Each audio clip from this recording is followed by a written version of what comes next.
The politics of snooping. The alleged surveillance of target phones using Pegasus is the most sophisticated manifestation of snooping in India. Surveillance, both authorized and unauthorized, however, has a long history in the country. The Pegasus term is the only the latest, though perhaps the most widespread and sophisticated, among many snooping scandals in Indian politics. In the past scandals, government has fallen, chief minister have resigned, CBI inquiries have been ordered, and the Supreme Court has been moved. But in many of these earlier cases, the alleged infringement of privacy and misuse of the powers of interception were far less flagrant, and in some cases minuscule, compared to the en masse apparent misuse that is being revealed in the global media investigation called the Pegasus Project, a spyware like no other. The change in surveillance technology over the decades has been frightening.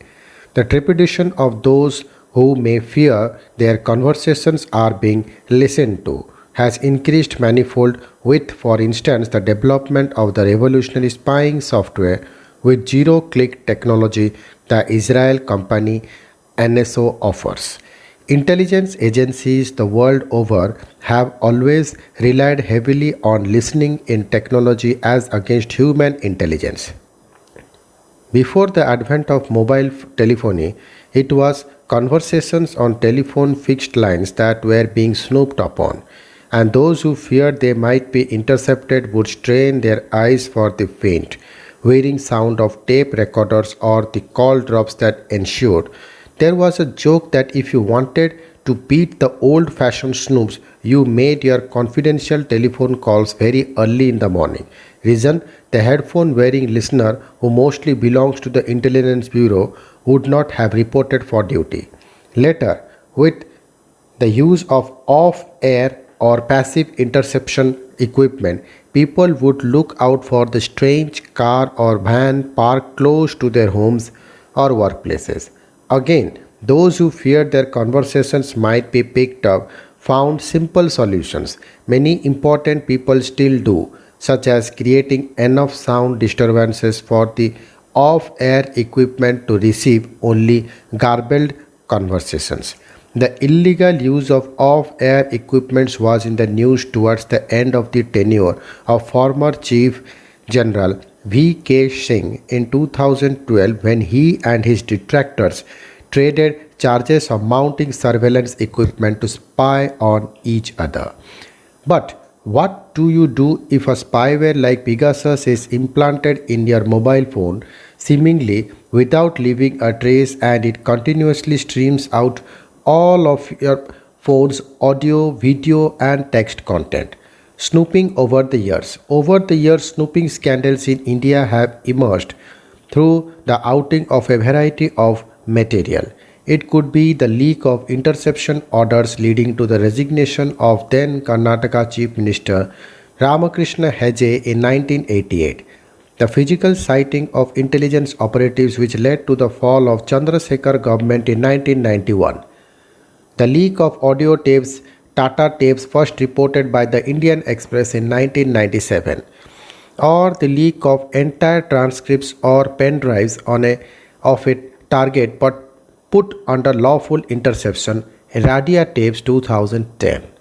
There have been other scandals such as the leak of secret letter written by then Finance Minister Pranab Mukherjee to the Prime Minister Manmohan Singh informing him that he suspected his office was being bugged, reported by the Indian Express 2011, and the Snoopgate in Gujarat 2013 when audio tapes recorded allegedly at the behest of then Chief Minister Narendra Modi's aide Amit Shah of purported conversations of a woman architect were leaked. There were also the leak of BlackBerry Messenger (BBM) messages recovered by income tax officials from the laptop of meat exporter Moin Qureshi. At that time, BBM services were considered impenetrable to surveillance, such as messaging services like WhatsApp, Telegram, and Signal, which promise end to end encryption, were until recently considered safe. From 2019, however, when the first Pegasus surveillance lists were published by the Indian Express, the internet based messaging platforms are no longer seen as being entirely safe. In the present case involving Pegasus, metadata comprising thousands of telephone numbers belonging to targets of the government clients of NSO has been leaked. The fallout of leaks, a review of some of these past scandals provide lessons in the manner in which agencies that purchase spyware have been upgrading their arsenal with increasingly expensive equipment and software.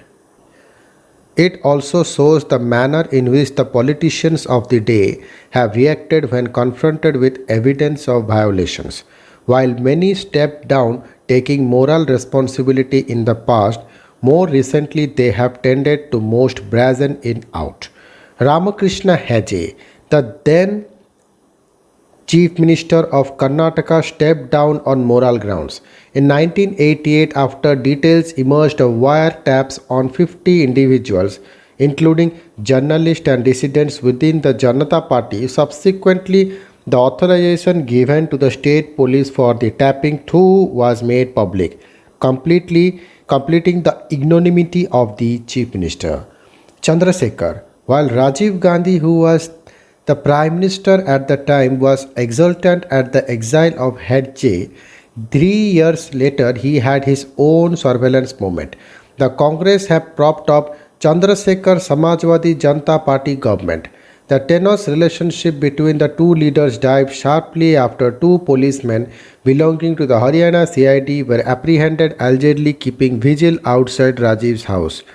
The former Prime Minister was furious, and even though Chandrasekhar offered a probe by a joint parliamentary committee, Rajiv decided to pull the plug on the government. Chandrasekhar resigned, and nothing much was heard about the snooping incident subsequently.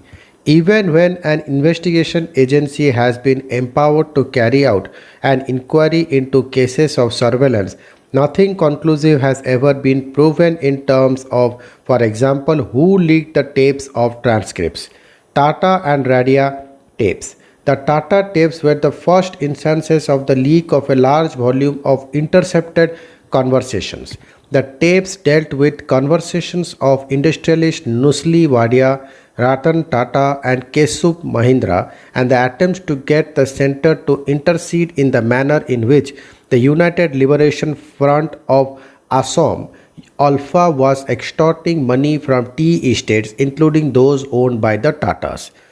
Then Prime Minister I.K. Gujral ordered a CBI inquiry into the audio tapes leaks, but shortly thereafter the inquiry was closed for want of evidence. The question of who or which agency ordered the telephone taps on the industrialists was never conclusively answered. More than a decade after the Tata tapes, hundreds of conversations of corporate lobbyist Neera Radia were leaked in 2008. The difference was that the route of the interception and the secret written communication between the Income Tax Department and the CBI that preceded the phone tapping were in circulation before the contents of the conversations were made public. The other difference was the leak of authorized interception renewed 3 times as per procedure in connection with the 2G telecom scam, but it triggered a huge brouhaha. The result, for years monitored by the Apex Court, the CBI attempted to find criminality in the contents of the Radia tapes but failed.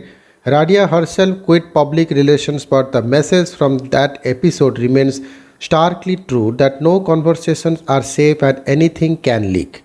Thank you.